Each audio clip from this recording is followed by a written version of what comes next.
It looks like Ubisoft are back to their usual tricks of ruffling all the feathers in the gaming community.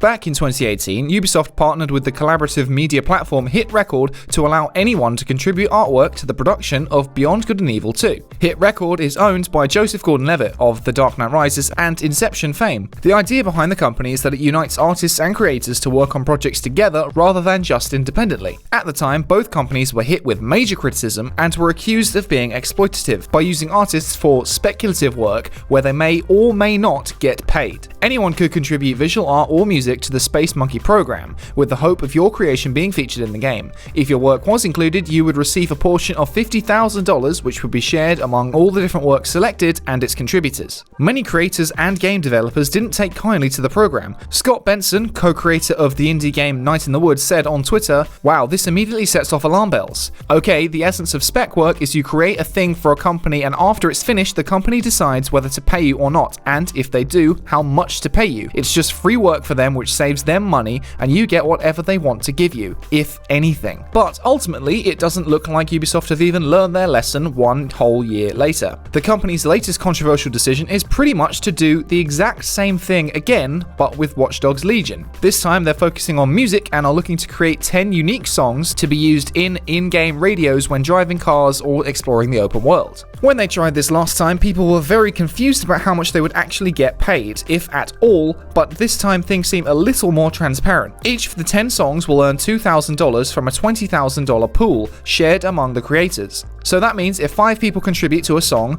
one writing the lyrics, one writing a guitar riff, one recording the drums, one adding a bass line, and one adding some synths, each contributor will receive $400 for their troubles. Company owner Joseph Gordon-Levitt explains it this way. The idea isn't just to post things that you've made on your own. The idea is to make things together. We build off each other, we remix each other. Someone might throw up a beat, someone might add lyrics, someone else might add a bass line. This is how things come together on Hit Record. History did inevitably repeat itself as we started to get a sense of deja vu. Mike Biffnell, the developer behind Thomas Was Alone and the upcoming John Wick Hex, said on Twitter, "This sucks. Pay people for their labor. Stop exploiting fans and hobbyists while devaluing the work of those with the goal to actually expect consistent payment for work done. Do better, Ubi. We're counting on you. #NoSpec." Suggested better approach: do an open call for submissions of existing work from aspiring musicians. Invest in a proper review process. Commission those whose work fits and pay them to produce work. You know, like you would with any other worker. Digital Dive Labs said, "You know why it's wrong, but instead of dropping this practice and paying all artists,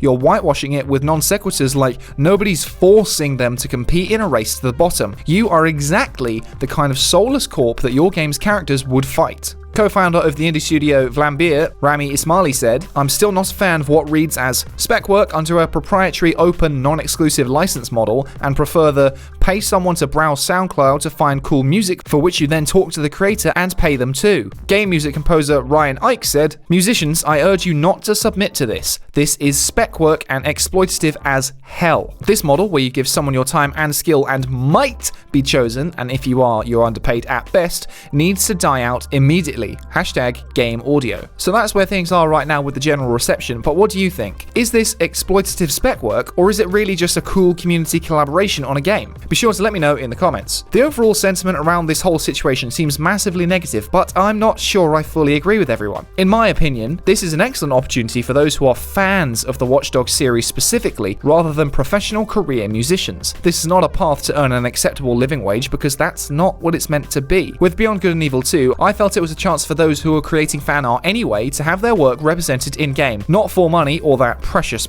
exposure, but to be part of a franchise they love. And I feel very much the same way about this one. Ubisoft are asking for 10 songs to be created by the community, not the entire score or soundtrack, because that's being produced by their own staff. Saying this is spec work would be accurate if it was approached as work, i.e. a proper job. If you produce art or music for a company, you should be paid an agreed commission for that product. Absolutely. There's no question about that. It seems to me that the aim of this is to attract amateurs and hobbyists who just write music for fun and love Watch Dogs, who want to be part of a game they love rather than doing it for the money. The money isn't the primary goal. A community-driven project project like this actually works really well for the worlds of both Beyond Good and Evil and Watch Dogs. Beyond Good and Evil is a massively multicultural world, so putting out a call for artwork from the entire community will yield a much more varied range of pieces from all kinds of people, which therefore will reflect the diverse world being created and everyone in it. With Watchdogs Legion, the game's core feature of every NPC being fully playable is all about community, and sourcing music from the community itself makes perfect sense, as it marries these two things together. Ubisoft argued that these community contributions are not just a free substitute for their sound and music teams, saying on Twitter, "The Watchdogs Legion audio team worldwide is already working with professional artists and composers on more than 150 licensed songs and an original score in the game. The additional contributions, no matter how large or small, from everyone within the hit record community are completely voluntary and are meant to give them a chance to have their own creative expressions included in the game." The major issue with this is obviously the pay situation, and if the game was coming from a small indie studio, I have no doubt that everyone would be behind it as a cool way to get your community involved. But as it stands, Ubisoft is a huge company, earning $635 million in Q3 of 2018. A company of that scale can absolutely afford more than $2,000 shared among a potentially infinite number of people. But at the same time, you can't realistically expect every single contributor to be paid if their work doesn't get used. I feel like if you're a professional musician and looking for your next project, this is probably a bad call because it's unlikely that you'll get selected no matter how much time you put in, and therefore you won't be paid for your time. But I'd say if you're an amateur DJ or a decent guitar player with some free time, this sounds like an interesting chance to work on something creative with potentially dozens of other musicians. The issue with some of these alternative suggestions, like Mike Bithel's idea of a call for submissions of existing work, is that the community collaboration aspect is lost. Ubisoft could just hire the people they want to make their music, but they've already done that. That's the audio team, and that's not what this is about, at least in my opinion. Ultimately, it's your choice as a creator and an artist. If you think it's a naff deal, don't contribute anything. It's your choice. That's cool. If you don't care that the money sucks and just want to collaborate on creating new music and you've got a bit of spare time, maybe give it a go. But that's by no means to say that I'm a fan of Ubisoft at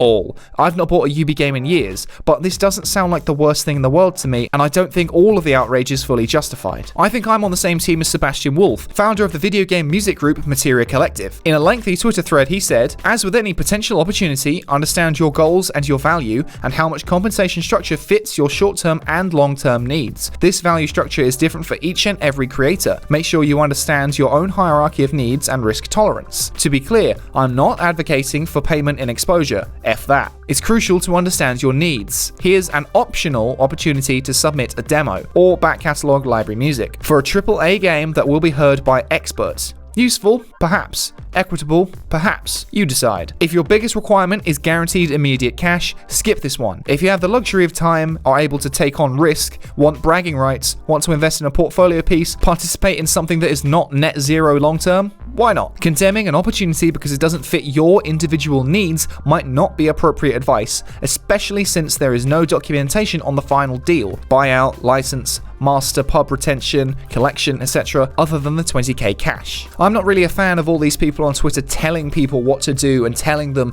not to go through with this program, because ultimately it's your choice, and the whole point of being a creator and a creative person and a musician is to express creativity and make your own choices in your own way. So I think other people telling you what you should and shouldn't do is to the complete detriment of that concept. In a Kotaku article, they spoke to a couple creators who contributed to the Beyond Good and Evil program. Alexis Leborgne, an artist in France who worked on the Beyond Good and Evil soundtrack, was paid $993.91 for his work. He said, "On this platform, we can improve and add our own ideas to some creations, such as in the studio. It was, for me, a really casual project. I think that's the perfect target for this. A casual creator who has the time to work on a project without the pressure of needing the money." A musician called Denise Takes was paid $566.28 for her work on the song Unite Us. She sums up my thoughts on this really nicely. "But when discussing this subject, I think some people forget that we have personal autonomy as artists. What fulfills me might not fulfill someone else. I got into this fully knowing what I'd be paid. I didn't participate because of the money. I got into this because I could do it at my leisure. I could back out of it at any point in time. I could have contributed just one word if I wanted to." Now, I know I may be in the minority with this one, but I really want to know what you guys think. Do you think that this is a big company flexing its power and trying to scrape together some free work, or is it a great way to get the community together together to work on something and maybe get a little extra cash for it. As always, if you enjoy the content we create, go ahead and hit that like button, subscribe, and hit the bell to stay notified. Support us on Patreon over at patreon.com/prettygoodgaming. I've been Henry, this has been Pretty Good Gaming. I'll catch you next time. Bye for now.